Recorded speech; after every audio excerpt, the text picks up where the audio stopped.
critics and fans have never disagreed more about movies. True. The funny thing is I think for the most part, when it comes to summer blockbusters, critics and fans have always disagreed. What I found most intriguing about most of these numbers is that critics have always considered themselves to be high and mighty and above the average moviegoer. They understand it better than you do. But I also think that comes down to the place of why are you going to the movies? A critic is going there to be critical. A fan inherently doesn't necessarily want to go there to be critical. They're not always going there just to criticize and have like a negative take. They're also going there to create artificial hype for things that they ideologically agree with. But this goes back farther to like Ebert and Roper, Siskel and Ebert, all the way back. It wasn't always necessarily about ideology. I think a lot of them were just film nerds who based their opinions on movies on a different set of criteria than the average person would go to a movie and attempt to do so. And it's just like any form of art. Like if you go to a museum, any like average person looking at a Monet might have a different opinion on it than an art critic. Yeah. And those having different standards for it is fine, but it's when they want to preach to us that we are like the brutes of society because we don't have the same standards of criticism that they do. Yeah. That's the problem. And there's also kind of a they're in the death throes now because the internet has democratized the process of film reviewing. When I talk about film reviews that I like, it's from critics that no matter how talented they are at reviewing movies, they are able to do so in an unpretentious way.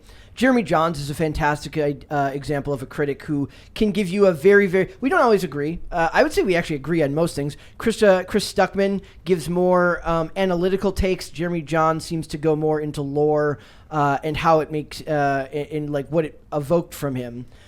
So that democratization, the ability to do it on your own and not have to be part of a legacy company to do so, has also made it harder for them to hold on to the control they had over what people watch. Good. I think that's good. Yeah. I think they had a monopoly. I don't think it was a positive thing. And I think that this article is really highlighting how the elite have kind of taken a hold of what we should think movies are good, like what we should think is good about a movie. And I think we've always disagreed about blockbusters. I think fans have always felt like blockbusters were supposed to be blockbusters, and critics went in and judged them based on regular criteria. Yeah. So it says, critics and fans have never disagreed more about movies. When Sony released its film adaptation of the video game Uncharted in February, critics were quick to tear it apart. The Wall Street Journal called it bloodless, heartless, joyless, sexless, with one exception, charmless. I would say sexless is a weird... That's because Wahlberg and Tom Holland are kind of both that.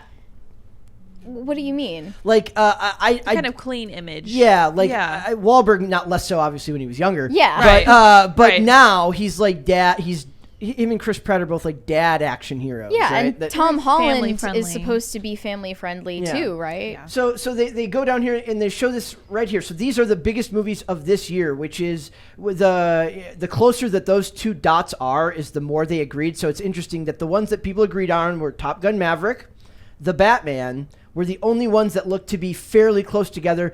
Doctor Strange and the Multiverse of Madness was strangely far apart, given that if you look at most Marvel shows or Marvel movies, Marvel is the exception to the blockbuster rule for critics because Disney is where the bread is buttered for them.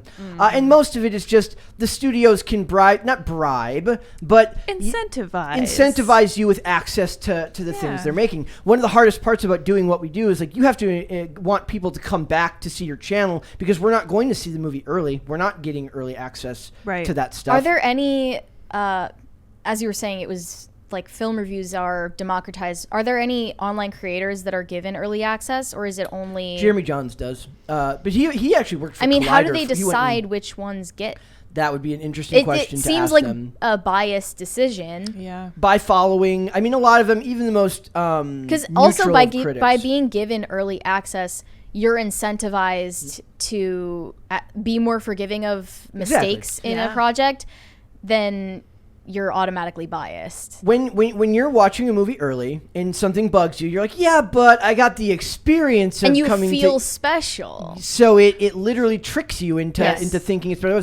And then, unless you're somebody like me who doesn't get early access and still forgives like half the blunders in these blockbusters, because I'm like, well, at least they didn't preach a bunch of bullshit to me. So that's nonsense. It's and that's what the summer blockbusters are. They should be not. I actually do think there's a time and place for social messaging in movies. They're not the things that I want to watch. But I think what is the time and place streaming. for it? Streaming service. I shouldn't say movies. I should say shows where you're allowed to flesh out the characters better and provide that message in a less ham-fisted way. Do I think that they pull that off? No. Is it something I care to watch? No. Also no. But I do think that there's a place for it. Is there a market for it?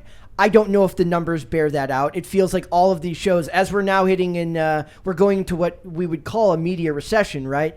The first thing to go when the economy starts to dip is the vanity projects. Yeah. So a lot of the things that are getting canceled right now only exist on the back of a good economy that allows them to bolster that. That's a great point, and this is a point that carries across to multiple different industries. Yeah. One of the things that I used to be very familiar with was the veterinary industry, and one of the first thing that goes is taking care of household pets. Farm animals, always very important. Because they're so important. Right, very important. But these household pets, this is the first thing to go. It's the first thing to throw out, these vanity things. And this is why I get so ticked off. A little bit of a tangent. I get so ticked off when they start complaining about why we don't have space luxury communism. Yeah. And from the throes of their super capitalistic lifestyle. Same idea. Well, I was just showing you that clip of Matt Damon that went viral from his that was Hot great. Ones interview, where I think he was kind of what he was kind of getting at is that people need a chance to make those vanity projects because otherwise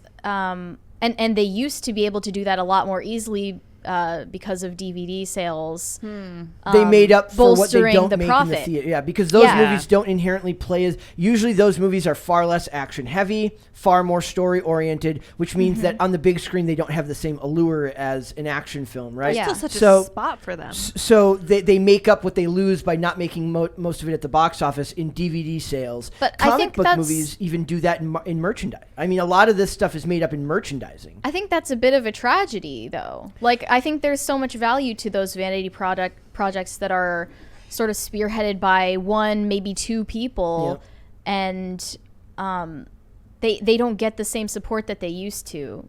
Well, they're given 1 or 2 seasons on streaming. They're marketed horribly, and then they're canceled because they don't draw the numbers they want. Yeah. Because there isn't that alternative model. They're not the ones. Those vanity projects aren't bringing in the streaming numbers. It's the bigger projects. Then they're saying they're not. Like, it's just like the controversy with animations not being given the same marketing that other series and movies are. Like, they claim, at least, that they weren't given the same shot at being lucrative that everything else is. Well, because the department vampire? that's responsible for monetizing it, merchandising, and marketing is not giving it the same attention that they would otherwise. Like, it could have like original animations, like, or any original project that's not derivative of something could become lucrative and profitable and have a dedicated fan base, but they don't have faith in those projects anymore. It was that show there. It's like lesbian teen vampires, and then the lady's like, but the marketing never really made it past lesbian teen vampires, and then you wonder just doomed why nobody wants from to see the start. it. And I also want to point out that there is something to be said about how making movies like that are harder inherently to market. If I don't know if anybody here knows what Jennifer's Body was. I do. Okay, that was an impossible movie for them to market because they didn't know how. Because they were like, it's Megan Fox, therefore Hot, sex appeal is going to bring in the views. But it was actually a story that didn't appeal to men. It was a story that appealed to women. So it was like the dissonance of that wasn't marketed properly. And I was really interested in this. God, she did this. This like discussion video with the filmmaker. Was that a Diablo Cody movie like Juno, or was that somebody else? I think it was somebody else. Not sure what her name was, but they did a sit down interview about it and talked about how it was marketed horribly, and then everyone thought it was a flop, and then later on it was rediscovered by a new audience and then has a cult following. A lot of those that movies happens to a lot of films that we don't remember now. Yeah. A lot of those movies make up in their later years a much bigger audience. There's a movie that I love called Lucky Number 11, which didn't do all that great at the box office, but I've seen a lot of people talk about it online because it's a great example of one of like Morgan Freeman's lesser known works that he does a really, really good job in. It's got Josh Hartnett. I've heard the name, yeah. Yeah. So Jennifer's Body, yeah. So that was Jennifer's Body, like today, would get marketed way more as like an LGBT film, though. Yeah. But back then, it wasn't as fashionable. It was written by Diablo Cody. Okay. Yeah. Go me. Okay. So I somehow knew that. I had a feeling you were right. But it wasn't her who directed it. It was Karen Kusama, who I do not know. But Amanda Seyfried, Adam Brody. Whatever the hell happened to Adam Brody? I don't know. He kind of disappeared. But I want to go back to this real quick. The only year in which critics actually received like that blockbuster movies received higher marks than audiences, where critics rated them higher than audiences, was 2005. Harry Potter and the Goblet of Fire, Star Wars: Revenge of the Sith is Chronicles of Narnia. That was another one that just kind of disappeared. It did. That one was good. War of the Worlds. I liked it at the time. Did a good job with that. Batman Begins was one of the ones that was lower from critics than fans, and then of course that one blew up into franchise. Mr. and Mrs. Smith. So that was an interesting year for that. And then do you want to know what the most discrepancy between critics and fans ever is? Apparently, what? Bad Boys 2.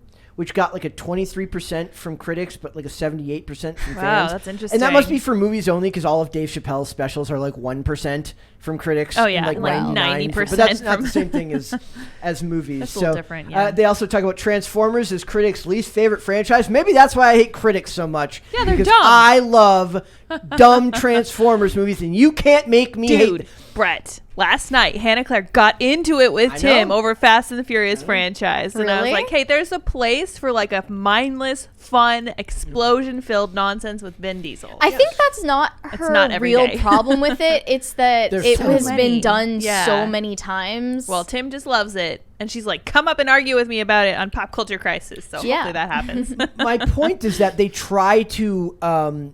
like you could crap on the Michael Bay movies for plenty of reasons, but you don't need to do it in an intellectually lame sounding superior way. Acknowledge it for what it is. Just acknowledge it for what it is and be like, I don't like it. That's fine. You don't have to like it. If you're going to those movies to see a cinematic masterpiece, you're the idiot. Yeah. That's your own fault.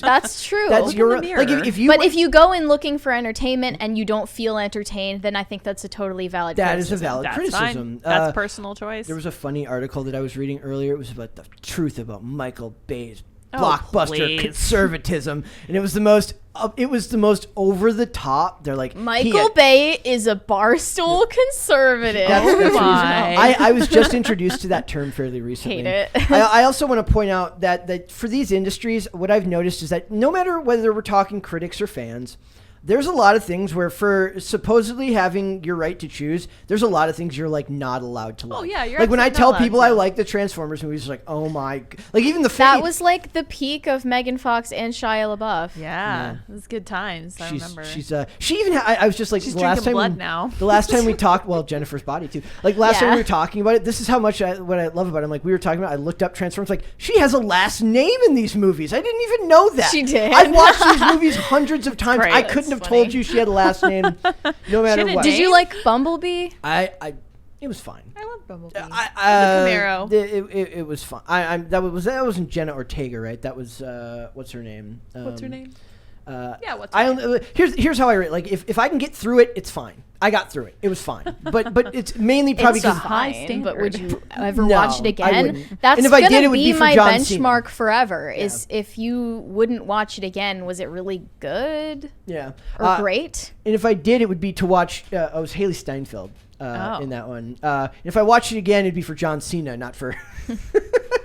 Even stuff that we really like, I feel I wouldn't watch again. I wouldn't watch Samaritan again. Would you watch Father Stu again? Yes. Sonic 2? No? Okay. I would watch Sonic 2 again. Father Stu, I would probably watch again if I was showing it to someone. That's what I mean. I don't think I would watch it again alone. Voluntarily, yeah. And the other thing is the critics push out this, the studios push out this garbage, but they do really use access as a leveraging tool. Like we're never going to, just by working where we work, we'll never get access. I hate and that. that's fine. I don't care. I think that the idea is that the people who watch us would watch us to get our opinions on it. In the moment it's colored by the perspective of access, I think that most of the people, channels like this, or any of the ones that I like, your Nerdrotics, any of those dudes, those exist because of that structure. Right. Like we're allowed to exist because there's a need for that market now of actual real voices. It's almost like a despite market. Like in spite of all this special access and all this nonsense, there are people out there who are like, I just want someone who has the same access I do, who's going to kind of think along the same lines I do. They can disagree with me. And they can watch the review after they've made their own opinions about it. Like, we'll see if I agree with just Brett to on this exchange one. opinions. Right. Oh, I've seen not plenty to like adopt it from someone who has reviewed it before you've even seen it. I don't understand, like, reading a Rings of Power review before it's even out. Yeah. Just to like color your opinion of it for you before you get the chance to evaluate it on your own. One of my favorite YouTubers is Zach from Comics Matter. It used to be Diversity in Comics, which was a very big part of Comicsgate, which came after Gamergate, blah blah blah. No. And he's got he's got this channel where he's like really known for like brutal comic reviews, being very, very intelligent. He's also got a movie review channel in which the inside joke is any movie that he likes, people will hate. That they think they'll hate, and any movie that he hates, they're like, it's probably awesome. That sounds like me when I review stuff. All the stuff that I like immediately gets taken off the market. Everything I like, no one else likes. I'm just like, take my opinion and invert it, and that's what most people will think. And the thing I like is I don't always agree with him, but he gives me like really interesting reasons as to why he likes something, and it's usually colored more from personal experience as to why it speaks to them, and that's really what it should be. Right. I'm not going to. A lot of times I get into the weeds on the technical stuff that I like, but I understand that that's like nerdy. Like, at least you recognize it. Oh, the color grading in the scene is fantastic. I understand that most people don't care about stuff like that. That's fine. But it's just true that the critics and the fans, and I don't see this divide getting any less schismatic. As long as there was a that's the right word. Now I'm curious. I need to look this up. Continue. Continue. I don't see this divide getting any closer because I just watched a video from Clownfish TV today where they pointed out that like all the nerd sites where you get your information from, they're all owned by like the same three big conglomerate companies. Really? So you're like, it's the illusion of choice without actually having choice. IndieWire isn't all that different from Cinema Blend, isn't all that different from Variety, isn't all that different from the Hollywood Reporter, and that's fine because we use those articles as kind of like I use it as like a stopgap against my opinion because I know I'm going to disagree with what they say 90% of the time. The same thing goes the other way when I take something from Bounding Into Comics or Bleeding Fool. Yeah, somewhere in the middle. I don't consider Fox News or CNN. Yeah, exactly. We did the topic the other day where I pulled up two articles on one topic. One was from Fox, one was from CNN, and you split the difference somewhere and hopefully end up closer to the middle. But have you guys noticed that everything's getting more corporate? Everything is more and more controlled by like two really big companies. Yeah. It's horrifying. I feel like that's cheapening the entirety of our culture, not to mention the rest of our world. One of the reasons I love this show is like we're just like up here in like an attic. Yeah, we're in the tower in the castle. Yeah. It's great. No, we're in a dungeon. Oh yeah, yeah. Close enough. Do you think that there's a way that this gets before we move on? Do you think that there's a way that critics and fans ever end up closer to the same place? No, I don't think so. What do you think, Mary? I don't know because in general, I can't listen to either the audience or the critics. I have to make my own opinions no matter what. Yep. I don't think that's a common thing. It's a little bit different if you're doing this for... Because, like, if you look at the gap then by more than 30 points of Gray Man... Which audience loved Gray Man, critics hated Gray Man. And the reason is simple. But I hated Gray Man for probably totally different reasons than the critics did. Yeah. And then there's somebody like me who older, more jaded. I'm like, oh, they didn't preach any garbage to me, and I got to see somebody shoot somebody with there was a bunch of guns and explosions. I always say you're too easily pleased. I am too, but then at the same time, that's because if I get through it, I'm easily pleased. If I can't get through it, couldn't even get through She-Hulk. Yeah. Couldn't get through it. Got through 20 minutes. I'm like, nope. No, not gonna happen. Even though getting mad about it is something that I'm working on it. Gets clicks. Yeah, that's true. But we also try to avoid we're gonna get a little bit into the weeds when we talk about Rings of Power. But that's because of me. I take credit for that. I don't Credit or blame. I don't like to make it about getting angry. Like we haven't done a bunch 900 like a bunch of videos on She-Hulk because I don't think people want to listen to me. I'm not charismatic enough to rant for 20 minutes every day for 4 videos. There's a lot of YouTubers who do it so much more eloquently. And do it very, very well because they're very passionate about that franchise, you know? Mm-hmm. Like, so it speaks to them. This will probably happen to me in like 10 years when a bunch of other stuff that I like is getting remade, but we're not there yet. Mm-hmm. Soon. Thanks for watching this clip, guys. If you want to see full episodes or follow us on social media, links are in the description below. Bye.